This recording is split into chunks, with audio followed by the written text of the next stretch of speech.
Hey, Dr. McKenna, tell me about the leaders that you have been spending time with recently. So Sabbath, one of the things that always surprises me is how isolated so many people feel. One thing that occurs every time a group of CEOs talks together that always emerges from the conversation that I just have to remind myself over and over and over again, because I feel this sometimes too. They'll come out of a time together just discussing something with a CEO of a different company, and they'll say, what's the best part of that conversation was I realized I wasn't alone. I realized other people are thinking the same things. We are thinking the same things. And it just is such a powerful reminder that a lot of us feel in different seasons of our life, we feel isolated and alone. And I think we need to remember that when we're talking to anybody, quite frankly. And so I am excited for our guest today because I know he has spent a lot of time thinking about this. Yeah, I'm really excited for this wild conversation. So let's get it going. Welcome to the Wild Conversation, where human being and human doing converge, reshaping the world of leadership, culture, and performance. Today, we get to have a wild conversation with Dr. Daniel Hallak, our very own Chief Commercial Officer at Wild. And before coming to us at Wild, he was in leadership development role at Slalom Consulting and professional development and employer engagement program manager at Seattle Pacific University. And nothing gets Dr. Daniel Hallak more excited than the opportunity to build authentic, trusting relationships and intentionally develop leaders. He is a recognized authority on developing people and leaders, networking and building relationships, and living and working intentionally. His PhD is in industrial organizational psychology, the science of making work better. Daniel, thank you for being with us today. Always a pleasure, team. So great to be here. We're going to play a quick round of wild cards. And for those of you that don't know what wild cards is, we have a deck of 50 cards, one question on each card, which is developmentally focused. And we play this with organizations and teams across the world to get deep, quick into conversation and knowing each other. So I'll go first. Daniel, you'll go next. And Rob, you'll round us out. I have pulled out 10 cards. So let's pick a number between 1 and 10. I'll choose 2. Do you know what to say no to? This is getting clearer as my kids get older and as time fills. But I would, at this moment today, I'm going to say yes. I do know what to say no to. Thankfully. All right, Daniel, I'll invite you to pick a number between 1 and 10. Come off mute, pick a number between 1 and 10, and Give I'll pull me your the question. top of the deck. Question number one. Ooh, okay. Are you needing to rise up today or be held up? Such a great question. Today, I need to rise up. And That's there's good. more to that story. Yeah. Dr. McKenna. 8. Okay. Number 8. What do you need to do today to get to where you want to be tomorrow? Have a great podcast. Perfect. I have a full Love agenda. that. So if I can just move through my agenda with purpose today, that would be outstanding. So good. Well, thank you for going there. It's going to be a rich conversation together.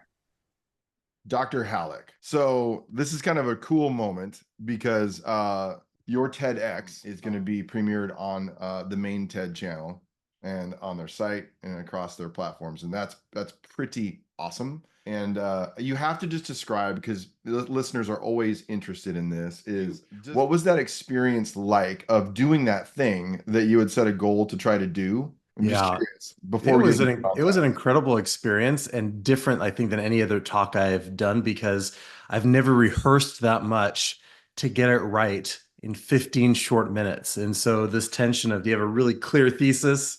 Are you communicating it fully, but also not saying too much because you got to stay within the time? It was a great experience. It felt great to get it done, and then I wished I had relished and cherished it a little bit more. But it was a meaningful experience to do that. Was there one piece of coaching advice that you're like, oh man, that was, I mean, sometimes they give you insight on like how you move, all Yeah. that stuff. Was there one thing that was kind Most powerful piece of coaching was a little bit unique. Michael Ashford, who was my coach, is a podcaster. So he interviewed me. He said, I'm going to interview you and record you as if you're on my podcast about your topic. And his questions and then listening to the transcript really helped me, I think, get right to the kernel. There's so many things you want to say. As you and I know, this idea of building relationships is such a deep part, and being surrounded by the right network is such a deep part of our work with leaders.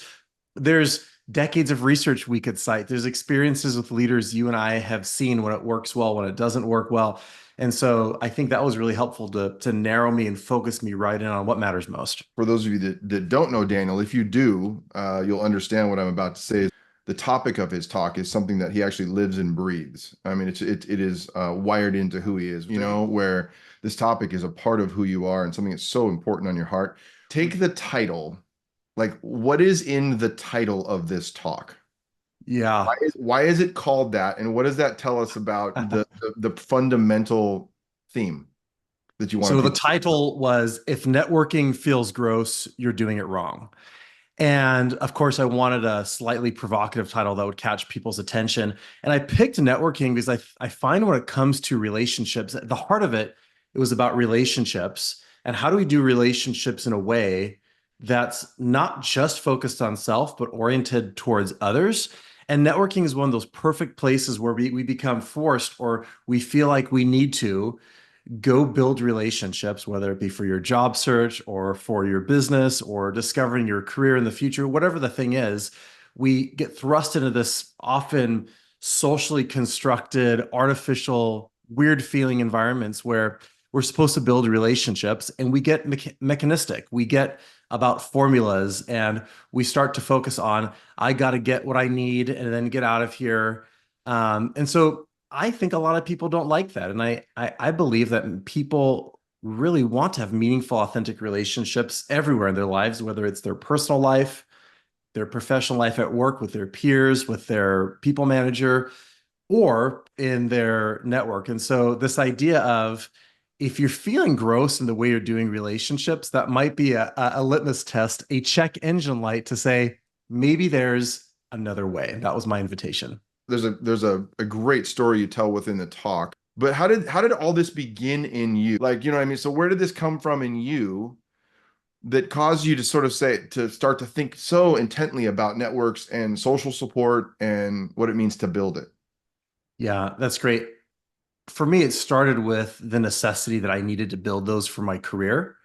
And there's almost this burden of, if you don't build the right network, you're not going to be able to land the job you want or advance your career. So I think it started from a fear-based place of, I just have to get this done.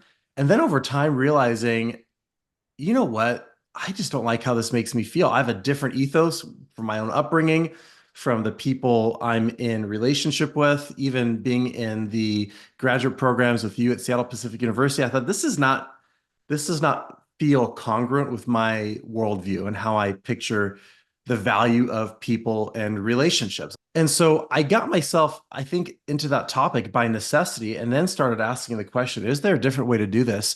And I'll say, Rob, there's a moment that I remember sitting with a woman who had taken an informational interview with me, and she spent 2 hours giving me career insights and advice and direction. And I left that conversation thinking, this was a lot of fun. What if the rest of my conversations were like this, where I'm just genuinely asking her questions because I'm so curious and I want to get to know her, and where she's offering input beyond what I had expected. I think her generosity spurred it for me to really start thinking about what might that look like with others. And then you realize you build those relationships over time.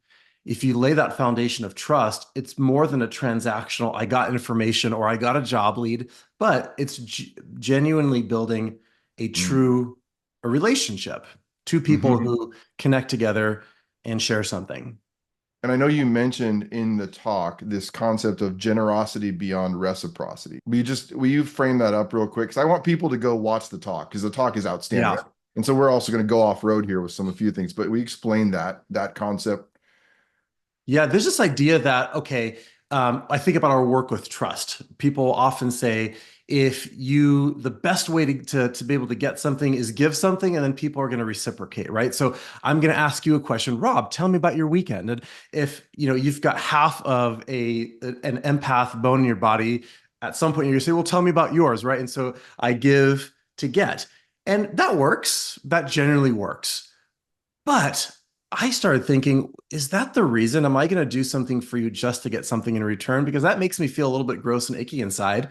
And if I think about the leaders in the organizations we work with, the ones who are building great, enduring cultures where trust is the foundation, they've gone beyond, I need to build culture for the sake of getting something done. Like, this is a necessary evil. I have to focus on building culture because I got to get results. Or I have to focus on building relationships because I've got to network and get a job. And so this idea of whether it's an individual in a networking or a leader who's architecting a culture, I've noticed there's this tipping point from the ones that go from I'm performing it and so it's pretty good to I've actually embraced this and it's become my identity and so it's great. I think of the great cultures you and I have seen where leaders have transformed and been intentional, put systems in place to develop people and leaders. And yes, they need to see the ROI. They need to see the impact of developing culture, but they've come to the place of realizing, I want this. I want this for me. I want this for the people in my workplace. I want to create a place where people thrive, where they flourish. And that goes a little bit beyond, that's what I describe as generosity beyond reciprocity, where I'm not just doing this to get something in return, even if good things come, but I'm doing it for something much bigger, much more deep, much more meaningful. And I think that's what motivates people today with a deeper purpose. I've got sons who are entering into the workforce, how to get a job after graduation, about doing the hard thing now. One thing I mentioned there is that confidence lies on the other side of that hard thing, right? So it's like we go through it. And I was thinking about trust and what you were just saying, because when we assess trust, it starts at the personal level. So we're trying to build up an awareness and a confidence and an efficacy in a person, so that then they could take that thing that's building inside of this awareness of who they are, what they're good at, what they're about, why they're here, who supports them, and that the next level of trust is then to share that awareness with someone else. Building trust in your business starts with being able to measure it so that you can create a pathway for change. Our Wild Trust Index measures the drivers of trust at the personal, team, and organizational levels. We are building the largest database on the drivers of trust inside of organizations. This survey will inform growth imperatives and the necessary organizational change needed to fuel that growth. For more information, visit wildleaders.org, click on the Wild Trust platform, and get started with the Wild Trust Index today. That conversation of trust is a two-way street. How do we help people move toward that level of awareness, toward that way of thinking that would actually build trust? Yeah, that's such a good question, Rob. And I think that's just laced into all the work we do with leaders and their teams, right? So they can do that as a leader and invite each of their people to do that as well. And I think about, it's hard to give something you don't have. Yeah. And I think it's one of the reasons that even when I think about our Wild Trust Index, there's that question that asks, rate on a scale of 1 to 5. I am supported by others who are honest and supportive. And we have that question there because we know if a leader or a person feels supported by their manager, their peers, people outside in their family, they're going to have that confidence to take that risk or approach something in that generosity mindset, that abundance mindset of I can approach my coworker not just to get my agenda done. I can approach that networking event not just to get a lead for my job or for my business, but I do think it starts with getting it yourself. And so I think it's one of the reasons we spent so much time helping leaders be supported. Because if you know that you have people pouring into you and people who have your back, you then are in a place where you're not going out of a scarcity mindset. You can go give to other people. And so much of it starts with them feeling and being supported and remembering that others have been generous for us. I've never met a leader who's a self-made person. And even the ones who would be able to tell a story of how they pulled themselves up by their own bootstraps and started a business and all these things, and they're a self-made person. I almost want to ask, so who was your first client? Mm. Because at some point, somebody gave you a chance, right? Somebody invested in you, somebody gave you an opportunity. And so I think part of that awareness is, can we help people begin to see who's invested in them so that they have the opportunity to think about investing in others? And I think about that type of culture, the cultures you and I have worked with, where it's evident throughout the culture. This is a place where people have your back, they give to you. I mean, people call that psychological safety today, right? You can take risks and be safe to fail. But imagine in an onboarding situation where you go in and people are spending time to help you get up to speed Mm. and not focused on, hey, you're new, so you're sucking my value and my performance. If I help you, it's going to keep me from performing. Like, that's a culture that doesn't have generosity. So if we can, I think it starts with that. The person who is surrounded and supported is not driven by fear. Back to what my original misaligned motivation was. And then I think a whole lot of incredible outcomes can begin to emerge. So it's about networking, and it's really not about networking. It's about relationships, which form the foundation of culture. That's a huge message in your talk that has all kinds of powerful implications about the reframing from a fixed mindset to a growth mindset. That's one, like, change in our thinking. But you're talking about changing our thinking from reciprocity, like it's like pay it forward, right? Because you should, because someone gave it to you, as opposed to because people have inherent value. So, Rob, I think about that when I think about leaders who build trust, and we see this all the time. Do they want to build trust in themselves, in their teams, and in their organization, internal and external, because they know that's the secret key that trust unlocks results, which it does? Or do they want to do that because that's going to be an incredible place that's going to get results and create human dignity and flourishing along the way? It's a both and versus an either And or. yes, and so we talk about this often, you and I do, and this reality that as organizations grow, they have to put systems in place. But the problem is that as we grow, we will typically default to those systems, and we lose sight of the individual soul, the person with inherent value, this human being. But yet it's necessary to actually create systems at scale. Like, we have to do that. Then we get to a certain size, and then we over default back to the one, and we forget the systems, and now we're just struggling between those two things. How to hold those two things at once. How to hold a spirit of generosity, and at the same time hold the reality. There will be certain things that we will have to systematize. The both Yeah. end of social support. There's way more to this, but two things come immediately to mind. One, do we build systems that have the person in mind? I Yeah, think there's a line I use in the talk that says people aren't a process, people are the purpose.